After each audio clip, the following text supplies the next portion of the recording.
Millet Marvels, changing the way world eats by Tenali Double Horse.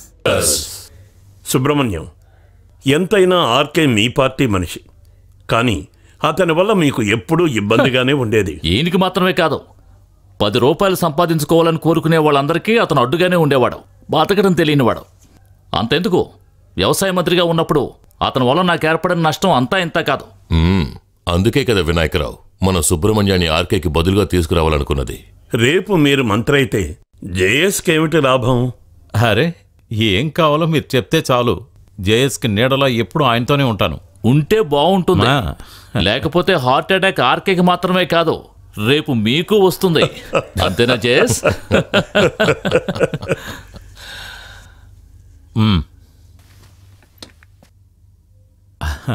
అరే విజయ్, రా రా రా. అన్నట్టు విజయ్ నిన్న ఆఫీస్కి వచ్చాడు. ఇతనికి జేఎస్ మీద ఏదో దురభిప్రాయం ఉన్నట్టుంది. రా రా రా.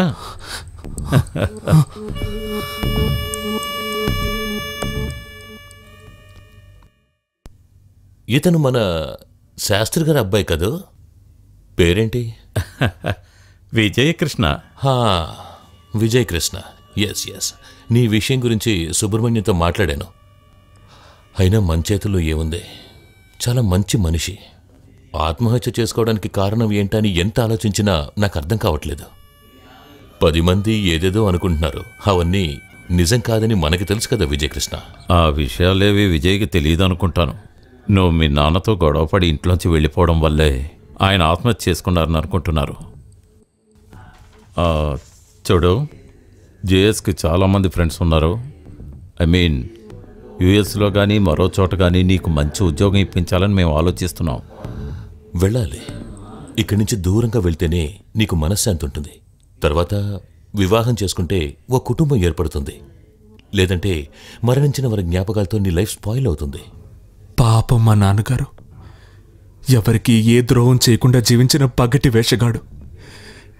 నేనొక్కసారి కాళ్ళు పట్టుకొని క్షమాపణ అడిగే అవకాశం కూడా లేకుండా, ఒక్కసారి చూడ్డానికి కూడా వీలు లేకుండా నా తండ్రిని చెల్లెల్ని కాల్ చేసావు కదరా దుర్మార్గుడా!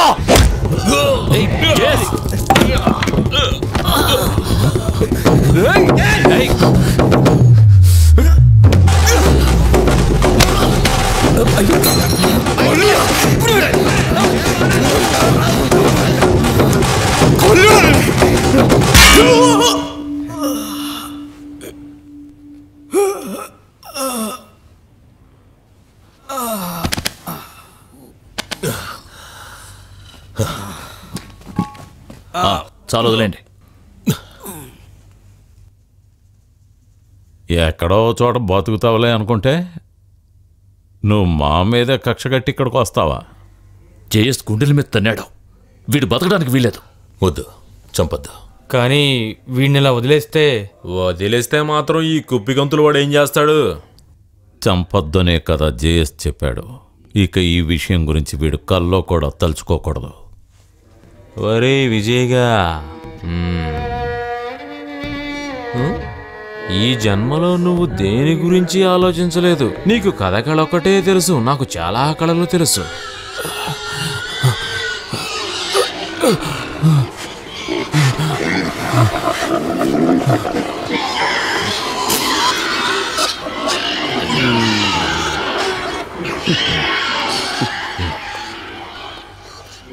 నువ్వు మంచి డాన్సర్ అవ్వట కదా.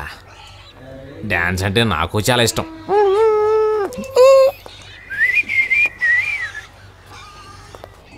నువ్వెంతవరకు చూడండి డాన్సు, ఇప్పుడు నేను నేర్పిస్తాను.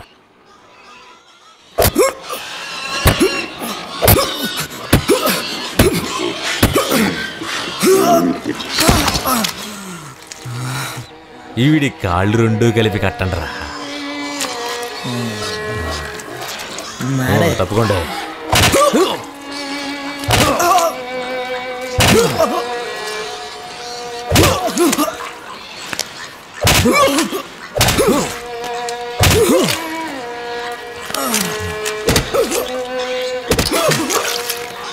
ఇప్పుడు ఎలా ఉందిరా?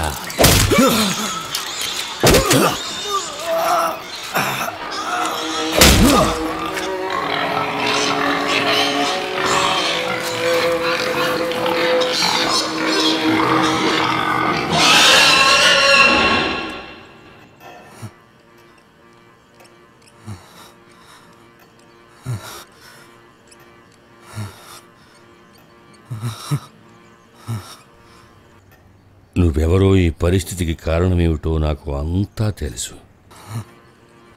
ఇక్కడ నీకేం భయం లేదు, నిద్రపో.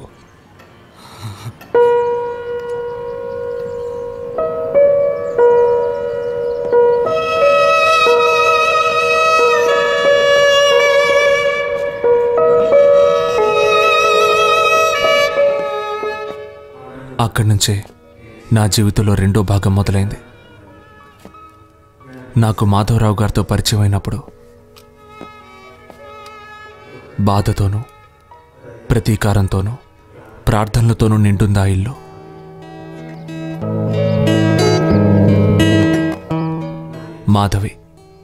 మాధవరావు గారి అమ్మాయి. అంత బాధలోనూ మాధవి నన్నెంతో ఓదార్చింది.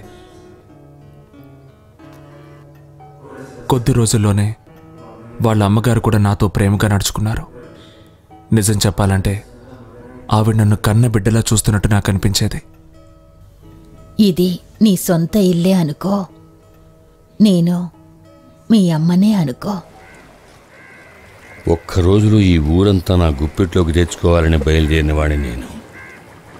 అది అంత సులభంగా సాధ్యం కాదని తర్వాత నాకు అర్థమైంది.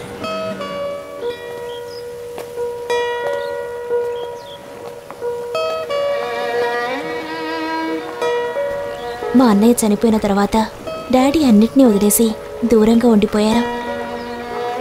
మమ్మీ తర్వాత ఇంట్లోంచి బయటికి రాలేదు.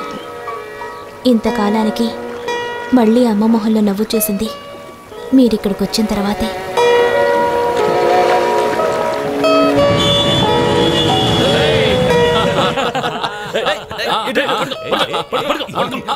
అతను భాస్కర్. మొదటి నుంచి నాన్నతో కలిసి ఉన్నది భాస్కరే.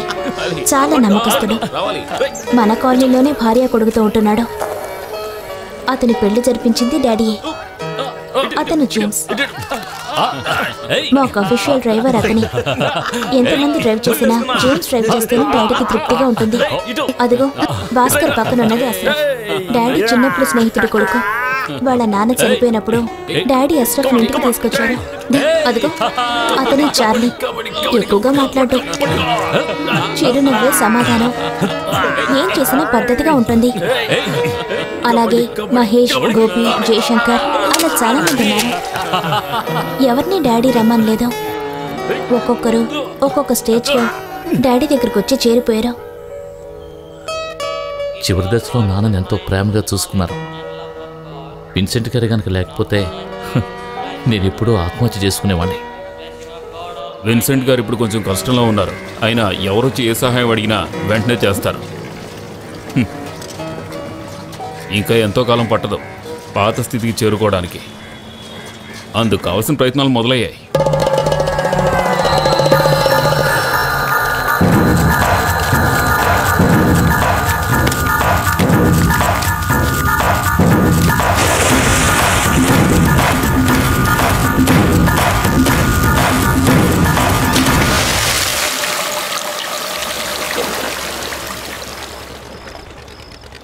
థ్యాంక్స్ అని ఒక్క మాట చెప్పి వెళ్ళిపోయే సహాయం కాదు మీరు నాకు చేసింది. మరణం సమీపించేలోగా జీవితంలో ఎన్నో చేయాలనుకుంటున్నాను. విజయ్, నీకిష్టమైతే నువ్వు మాతో కలవచ్చు.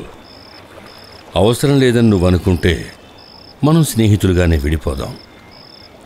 ఎంతో సేఫ్గా ఉండే చోటుని, కొత్త జీవితాన్ని ప్రారంభించడానికి కావలసిన సహాయాన్ని నేనందిస్తాను. ఈ జీవితంలో నేను చేయాల్సింది ఒక్కటే. అందులో వెనకడుగు వేసిన రోజు ఈ విజయ్ ఉండడు. నాకా నమ్మకం ఉంది. మనం ఐకమత్యంతో ఉంటాం.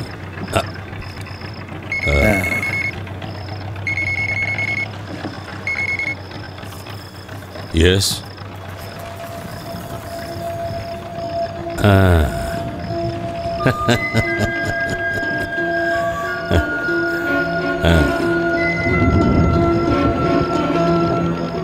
పని అయ్యాక కొద్ది రోజుల వరకు నువ్వు ఈ ఊళ్ళో ఉండొద్దు.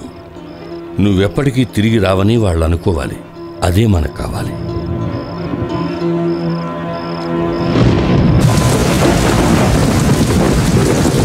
జై శేషు!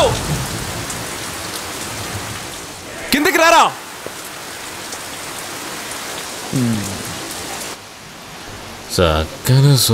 ఈ బాన్లో ఇప్పుడు ఎందుకండి? అడిగితే సమాధానం చెప్పరు కదా.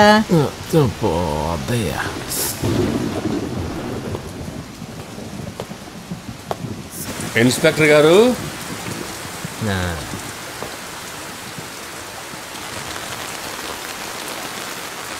ఒంటరివాణ్ణి చేసి 10 మంది కొట్టడం గొప్ప కాదు. అదిగో అక్కడ ఒక్కడే ఉన్నాడు. మీరు ఇప్పుడు యూనిఫామ్లో లేరుగా, చేతనైతే ఇప్పుడు కొట్టి చూడండి.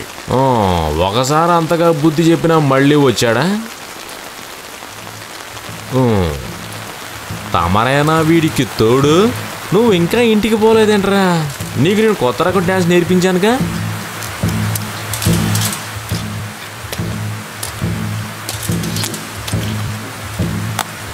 పోలీసు వాడి దెబ్బ ఎలా ఉంటుందో బాగా రుచి చూసావు కదరా. నువ్వు పోలీసుని కొడతావా? కొట్రా, ఒకసారి కొట్టి చూడరా.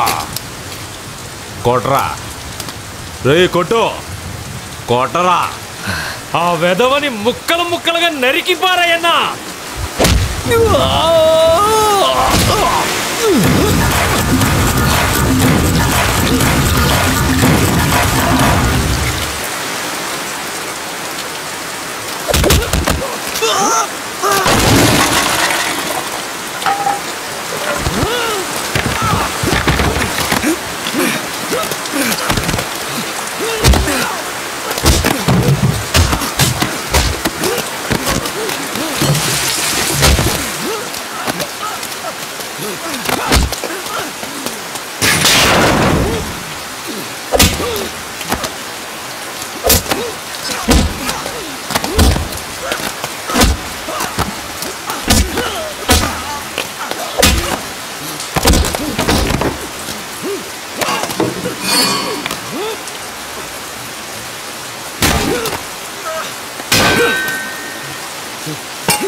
నువ్వు నేర్పించిన ఆటని నేను ఆడి చూపించాను. బాగుందా?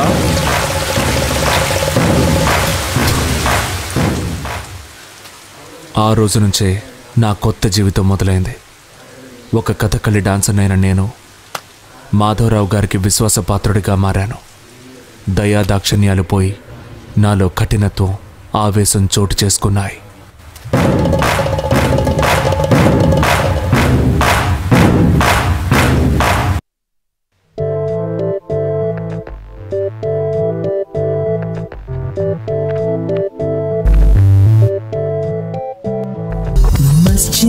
మశ్చింద్ర ఓ మాయా మశ్చింద్ర, నక్షత్ర పల్లకిలో రాజే వస్తాడు. మశ్చింద్ర ఓ మాయా మశ్చింద్ర, నక్షత్ర పల్లకిలో రాజే వస్తాడు. హే మగధీర మగధీర ధీర మగధీర మగధీర వీర, నూరారా మగధీర నువ్వే నువ్వే రారా.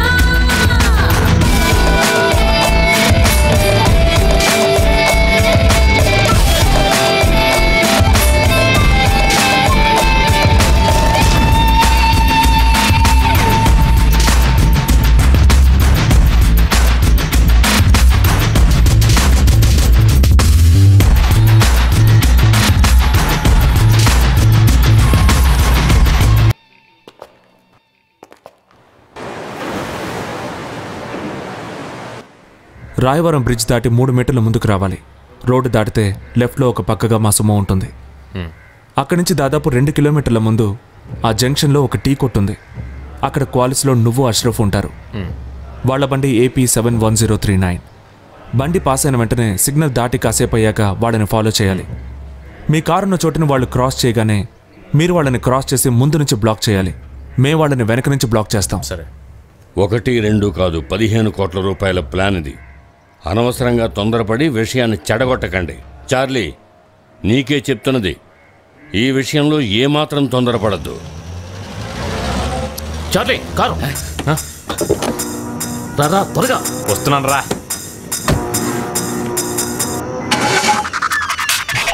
Hello hello Vijay, car pass అయిందా? అవును, పాస్ అయింది. మీరు ఫాలో చేయట్లేదా? లేదు. ఏంట్రా? ఎవరా? కారు స్టార్ట్ అవడం లేదు. ఏంట్రా? కారు స్టార్ట్ అవడం లేదు.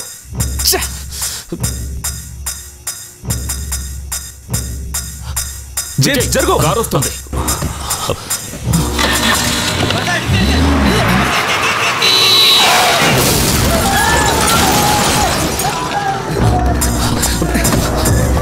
జేమ్స్ వినండి, వినండి త్వరగా.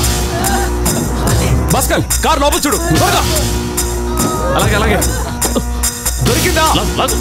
ఓకే. త్వరగా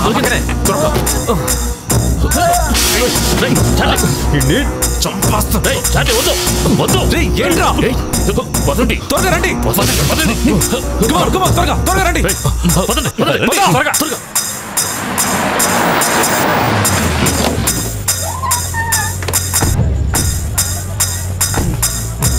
వినాయకరావు, వినాయకరావు, నేను చెప్పేది వినండి. నువ్వు నాకేం చెప్పదు. అరే సార్కి మీరైనా చెప్పండి. ఏం చెప్పదని అంటున్నారుగా. వినాయకరావు గారు, గొడవలొద్దు. జేఎస్ వస్తే ప్రాబ్లం అవుతుంది. నా మాట వినండి. వినాయకరావు గారు ఆగండి, మా మాట వినండి. వద్దు, ఆవేశపడకండి. మా మాట విను. డగ్లస్ నేను చేయకండి. మర్యాదగా వాడిని తీసుకుపోలాయారు. జేఎస్ వచ్చాక అన్ని చెప్తానని నేను నీతో చెప్పాను కదా. వినాయకరావు గారు, జేఎస్ ని నానివ్వండి, చూద్దాం. ఈ రాస్కల్ నేను చంపేస్తాను. మా మాట వినండి. తెలుసా, వెళ్ళేటప్పుడు నేను కూడా వీడితో పాటు వెళ్ళానని జేఎస్ అంటున్నాడు. ప్లీజ్ వినాయకరావు గారు. డబ్బు తీసుకోలేదు, వీడే కొట్టేశాడు. ఈ రాస్కల్. మాథ్యూస్, త్వరగా తీసుకెళ్ళండి. త్వరగా. ఈ డగ్లస్ తో పెట్టుకున్న వాడెవడు వైజాగ్ లో బతకలేడు. జేఎస్ ఇక్కడికి రానివ్వు. డబ్బు ఎవరో తీసుకున్నది నాకు క్లియర్ గా తెలుసు.